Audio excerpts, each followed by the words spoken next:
Tonight's guest received an Emmy Award for his work as Dr. Philip Waters on CBS Chicago Hope. He is nominated once again this year. Please welcome Hector Elizondo. Hector! What's happening, baby? How are you doing? Good evening. Good evening. Thank you.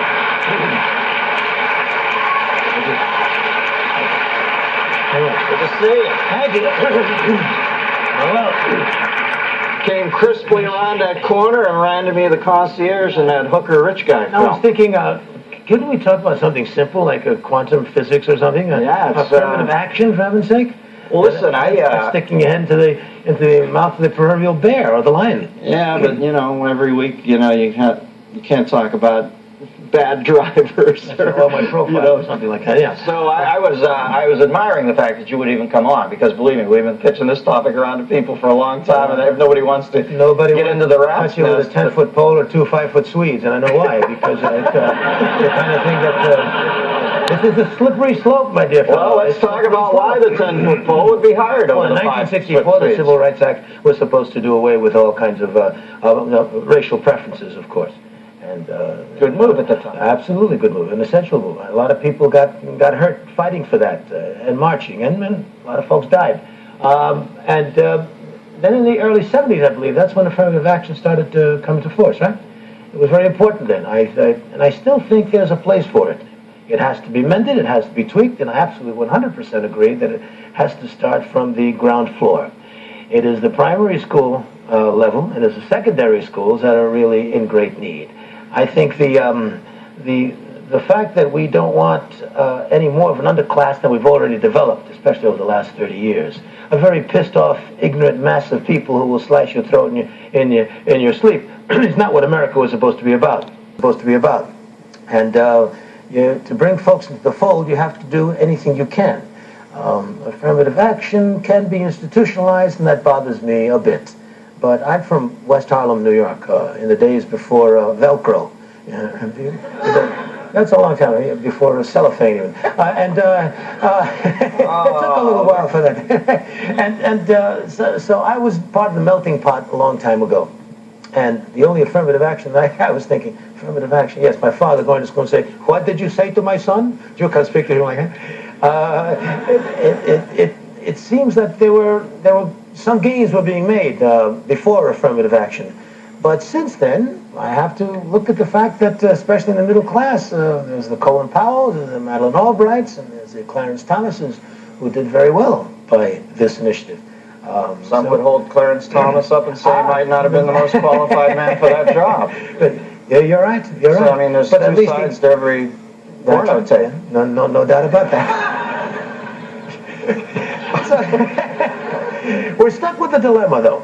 Well, when you say remedy it and tweak it and fix it, is it remediable and tweakable and fixable, or do you have to throw it out?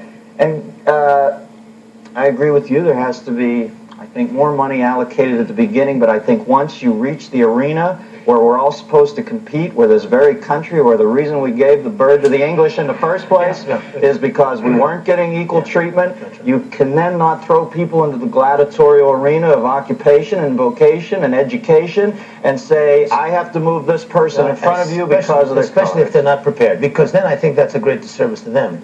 I mean, you throw someone else into that arena, say into a college level, when they can't read at a high school level. The wrong people turn around and say, "You see, couldn't make it, gave him a chance." So that'll bite you in the ass too. And there's enough mindless freaks in this country who hate people solely for epidermal reasons. When you mix something into it like people are being passed over for jobs, you almost ignite that fire out there. I mean, there are idiots out there who really dislike people solely based on race. And then when they hear that, they're completely nuts. I'm convinced some of these organizations are really just people who feel like they've been passed over, and they're putting the blame on somebody else instead of looking into their own shortcomings. They feel put upon to begin with, and this just fans the flames of their nutty behavior. Lots of them are living very well in the woods of Idaho and Montana, and very very well organized. They want America like it used to be, xenophobic and misogynist, etc., etc.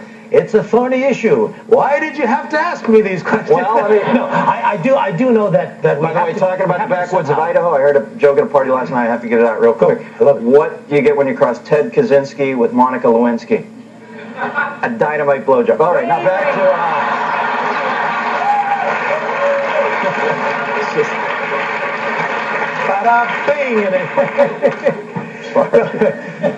I guess so. Yeah, it's just that was a little sorbet. Now we can move into the second half of the interview. Well, let me ask you this. Ask. Have you ever suffered because of your ethnicity or in your career choices? I was lucky. I come from a nationality that is multiracial. Right? So I was a lucky guy. I'm a white guy with blue eyes, right? Now, if I hadn't been, it would have been a lot more difficult for me. I also come from a particular time where I was prepared for the chore, but that's another issue. I felt it, and the little that I felt of it has been very, very painful. It's something that's hard to describe, and I'm sure you have too.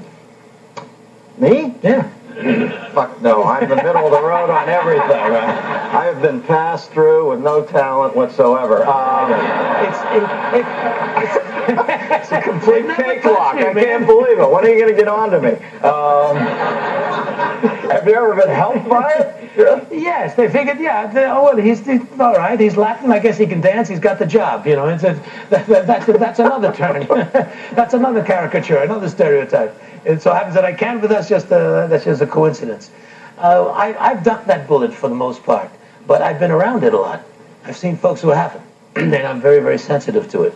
All right, well, it's nice to have a country where that finally can fulfill some of its great vision, is to have a country, to have a nation of people. This racial issue is getting to be a little dull, but still things have to be mended. Well, let me ask you this. When you have a convoluted issue like this one, it's really delicate. I think you have to get back to caveman talk. You have to get basic about it. Black people in this country, and we're talking about ethnicity, and that's even code at some point because you just copped to me. You've never suffered from it. You're Hispanic, but you know what I mean? Mm-hmm. Black people in this country have been fucked over for a long time because they were black in a lot of ways. We have to make it up to them in some way. Mm-hmm. Seemingly moving them by other people in the competitive job market and education market doesn't make sense to me. Mm-hmm. So how do we make it up? What do you think? Where do you go? Start from the ground floor. Make sure that somehow you create citizens through education who know the difference between a demagogue and a statesman, for example. And then so they'll know how to vote. So they'll know how to be empowered. I think the main thing is to start from the bottom up. Head Start program, outreach. Those are not popular programs, by the way, I found out, much to my chagrin. You're out there working in those areas? Well, I've sniffed around, and they're not the most popular programs. They're not a sexy program. Outreach, Head Start, what? That's the beginning, man. That's the tadpoles. That's what we have to concentrate on right now. And yes, there are good people out there who do need a break. I have an opportunity to talk to what is euphemistically called at-risk youth. That means 15-year-olds who have three children. You know? I thought you meant White House interns. That too. You're under arrest. Somebody place this guy under arrest, will you? And with little guidance, very few of them can be helped. I'm only kidding. I'm only being a little cynical. Nice though you're out there in the trenches doing all you can. You got to get them before they're 7, or else forget they're gone. All right, we've got a phone call for you. We've got line 1. We've got Harry from Richburg, South Carolina. Harry. Yeah. We're putting this all on you. Solve it. Instead of our government promoting affirmative action, what could we do as individuals to promote affirmative action? Listen, Harry, you can't crank up the joint a couple hours before I come on and expect me to get you off the hook. Well, can you answer my question? I mean, I have the right to have a question. I've been pretty good. Harry and all his friends. Hector, can you help me out, Hector? Hector, can you help me out? ¿Qué? No hablo inglés, hermano. See, you do use it to your benefit. Line 6, we've got Sia. Harry made no sense to me. Sorry. Line 6, we've got Sia from Leonardo, New Jersey. Sia? Hi, Dennis. You're over there? My daughter Gina says hi. I was wondering, you think the the possible problem with affirmative action is it's not diverse enough, that we haven't included enough minority groups that are oppressed, such as fat people, people who talk to their dog.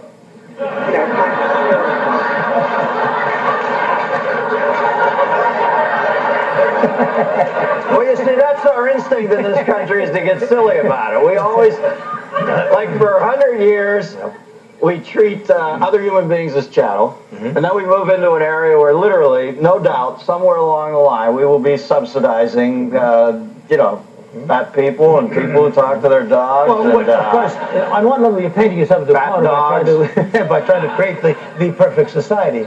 But we do have an underclass, and they're pissed off, as well they should be, and something has to be done. Somebody with a lot more brain than I have has to figure it out. But well, let me ask you this, and what do you think this country would look like without the 30 years of affirmative action? If we talk about the fact that maybe it's time to move on from that and find a better way to deal with this problem, it did serve its purpose for a while, and I'm wondering, can you imagine what a country would look like without it? I mean, well, in the first place, that gentleman might not be holding a camera. No, he'd be there because he has naked pictures of me and Lena Wertmüller.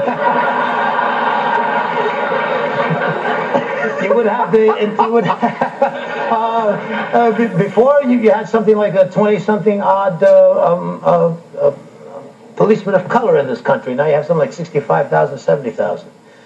Before that, you had 14,000 electricians of color. Now you have 45,000. Now you got some stats for me. I got some stats that I figured out. There have been very, very tangible things that have been done. It would be a country where we would have a greater and larger underclass. No doubt about it. Let me ask you this in closing. That's not a good thing. You and Gary Marshall tight? I will not do a Gary Marshall imitation. No, but I see you turn up in a lot of those clips. Did I read it? You're like his good luck charm or something you said once? Or we're about to do our 11th movie together. Really? We started with Young Doctors in Love, and we hacked our way through. We played basketball together. That's right. Literally hacked our way through. Can he go to his right or no? He can shoot the rock. Gary still. His legs are gone. He comes all taped up. He looks like something from another planet, but he can still get under the board, hit you with the elbows, and do a layup. All right, Hector. Good luck at the Emmys. Hector Elizondo, ladies and gentlemen. Stick around.